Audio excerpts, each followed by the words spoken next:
Bismillahirrahmanirrahim. Cek miring rek. Assalamualaikum warahmatullahi wabarakatuh. Kok cek miring ya? Selamat pagi teman-teman. Apa kabar ya? Mudah-mudahan dalam kondisi sehat lah ya. Dan urusannya lancar. Ini hari Selasa tanggal 30 ya, tanggal 30 bulan Mei tahun 2022. Nah, di video kali ini saya ingin menjawab ini request dari siapa yang kemarin ya, ada yang request di YouTube. Intinya itu ini saya tampilkan juga di sini. Pak Ali, gimana? Belum dipindah ya?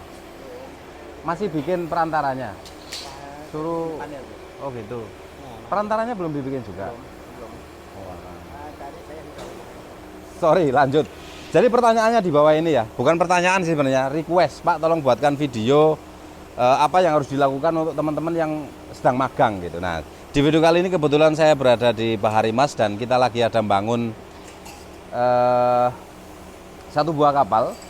Nanti akan saya tunjukkan kira-kira apa yang harus kamu lakukan ketika kamu magang di perusahaan atau di galangan kapal.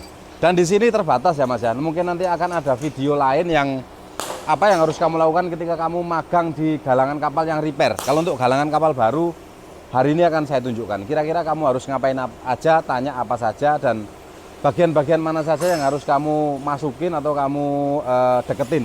Seperti itu Mas. Selamat menyaksikan.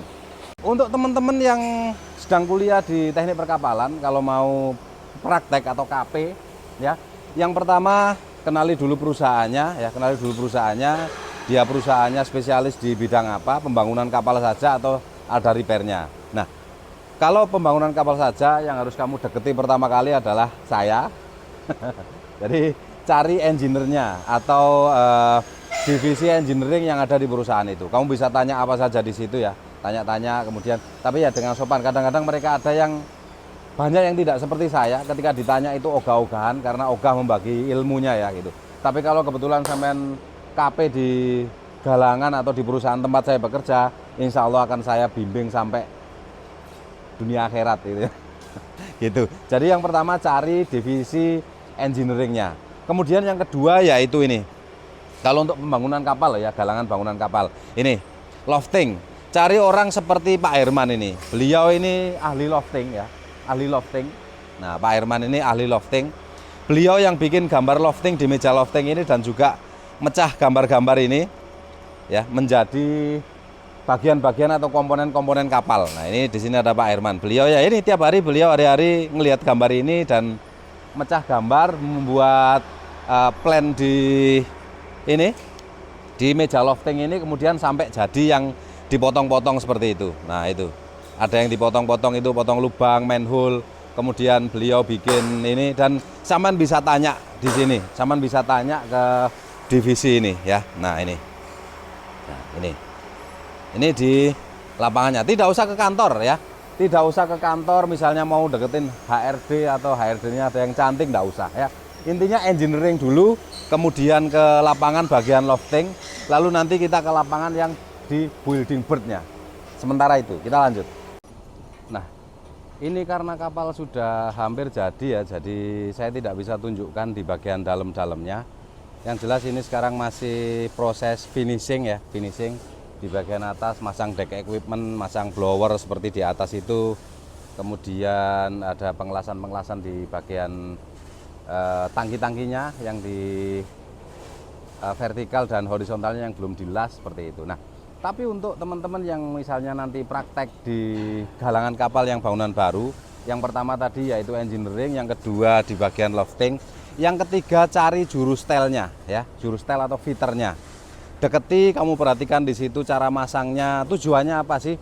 Ketika kamu sebagai desainer atau yang gambar kapal nantinya ketika sudah lulus ya, kamu akan tahu mereka bekerja itu kesulitannya di mana.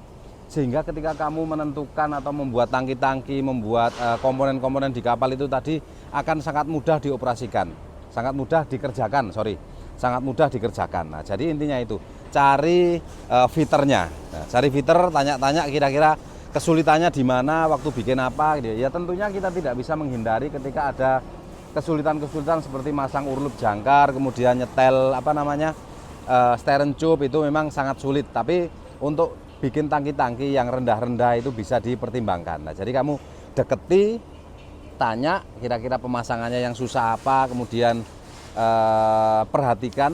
Dari di situ kamu juga bisa menilai kira-kira per kilonya atau per tonnya itu tadi perlu waktu berapa menit, itu bisa kamu analisa di situ. Seperti itu ya, sekaligus tanya-tanya yang lain ya. Deketi juru setel atau fitter, tanyakan kira-kira pemasangannya berapa lama, kemudian ya paling enggak kamu bisa perhatikan lah ya, mereka pasang floor, pasang tulang-tulang, pasang siku-siku itu mereka masangnya berapa lama gitu ya. Jadi kamu bisa tanya itu. Terutama yang di bagian piping ya, ini ada Bang Akun yang bagian masang pipa ini. Di sini banyak sekali ilmunya yang tidak diajarkan di kuliah. Contohnya pemasangan drat-drat peralatan yang ada dratnya yang nyambung pakai flank, itu kamu bisa tanya detail ke orang seperti ini. Ya. Jadi kalau mau praktek cari mereka yang spesialis seperti juru setel ya. Juru setel ada 2, juru setel lambung dan juru setel pipa. Nah, kalau Bang Akun ini juru setel pipa. Contohnya seperti di depan ya, di manifold itu ada satu komponen yang dipasang biasanya disyaratkan hanya untuk kapal-kapal dengan kapal-kapal tangki minyak dengan flash point di bawah 60. Nah, ini PV valve. Nah, ini kamu tanyakan kenapa ini beda ya, pipa udaranya kenapa ini beda gitu. Tapi kadang-kadang di lapangan tidak tahu ya, fungsinya tidak tahu kenapa ini beda ya. Kamu makanya yang pertama tadi deketi engineeringnya, kamu bisa tanya-tanya kenapa ini pakai PV valve, kenapa ini pakai valve biasa gitu. Nah, kemudian di depan sini kamu bisa tanya misalnya ya itu untuk apa, pokoknya tanyakan semua. Yang tidak mengerti kamu tanyakan, intinya itu seperti itu ya. Jadi fitter itu ada fitter lambung, ada fitter pipa atau sistem. Nah, seperti ini ada fitter sistem yang nyusun perpipaan ini ya. Jadi sampean bisa tanya seperti itu Mas. Nah, seperti contohnya ini, tidak semua kapal ada dipasang ini high level alarm ini. Jadi ini berfungsi untuk memberitahu kru kapal bahwa tangkinya akan penuh seperti itu ya. Jadi engineering, bagian lofting, kemudian fitter. Lalu kamu bisa deketi juga yang bagian blasting dan coating, dan tanya-tanya kira-kira penyebaran catnya itu tadi berapa meter persegi untuk 1 liter cat itu. Nah, seperti itu ya. Kemudian yang tidak kalah penting ya, tukang jahitnya. Kamu deketi kepala tukang jahitnya atau foreman las ya. Karena di kapal itu yang paling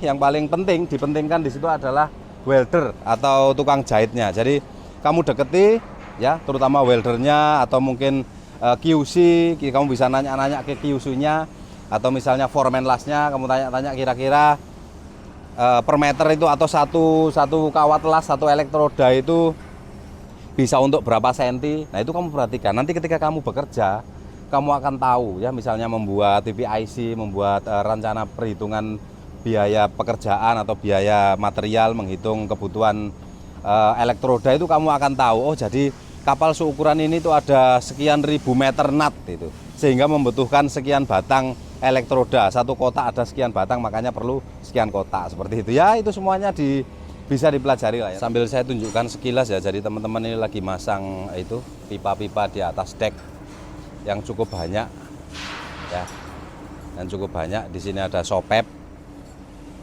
ini isinya pasir, serbuk kayu dan macam-macam nantinya. Dia ada 4 buah sopep. Itu syarat untuk kapal dengan flash point di bawah 60. Nah, itu.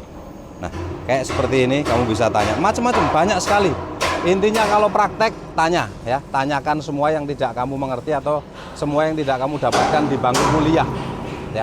Atau konfirmasi ketika diajarkan di bangku kuliah itu ini, maka tanyakan benar enggak di lapangannya seperti itu. Jadi ini seperti teman-teman lihat, ini adalah satu buah oil bars dengan notasi flash point di bawah 60 ya. Flash point di bawah 60 itu wajib ada ini high level alarm yang pertama, kemudian pipa udaranya menggunakan PV valve, sering sekali saya sebutkan. Kemudian untuk oil tanker atau kapal tangki minyak itu wajib ada jembatan. Kalau misalnya di depan ada deck house, maka wajib ada jembatan ini untuk akses mereka jalan dari depan ke belakang seperti itu. Dan ini pipa-pipa kargonya, pipa bongkar, kemudian ini pipa isinya. Sering saya tunjukkan, silakan dilihat video-video saya yang lainnya yang sebelum-sebelum ini. Seperti itu ya. Oke ya, saya sudah tunjukkan kira-kira apa saja, banyak sekali. Pokoknya intinya kamu kalau praktek itu tanya, dan tanya ya. Jangan tidur. Kalau saya dulu tidur di double bottom, Mas. Itu makanya sekarang kerjanya kayak gini ya. Kalau saya waktu itu banyak tanya, itu mungkin saya udah di oil and gas, sudah di perusahaan-perusahaan gede gitu ya. Tadi intinya banyak tanya, Mas ya, banyak tanya dan lebih manfaatkan waktumu ketika praktek itu untuk bertanya, datang ke lapangan-lapangan dan izin. Karena ada galangan-galangan tertentu yang kita tidak bisa sembarangan ke divisi-divisi, seperti contohnya di PT PAL itu ya, kita ke Kaprang itu harus ada izin, seperti itu. Nah, itu tadi adalah orang-orang yang harus kamu tanya, ya boleh tanya ke siapa saja boleh yang bekerja di galangan itu, tapi yang lebih penting itu kamu tanya ke orang-orang yang saya tunjukkan tadi. Sehingga mereka ya minimal karena pekerjaannya sudah itu terus, sehingga mereka familiar dan bisa menjawab dengan benar seperti itu. Karena waktu itu seperti yang saya cerita, saya pernah nanya ke juru las waktu itu di lapangan. Saya tanya lubang skalop itu apa, jawabnya katanya untuk lubang tikus dan segala macam itu ya. Itu. Nah, intinya itu banyak bertanya. Oke, itu saja video kali ini, mudah-mudahan bermanfaat ya dan menjawab request sampean, Mas ya. Mudah-mudahan juga bisa dipakai untuk teman-teman yang lainnya sebagai acuan. Terima kasih. Assalamualaikum warahmatullahi wabarakatuh.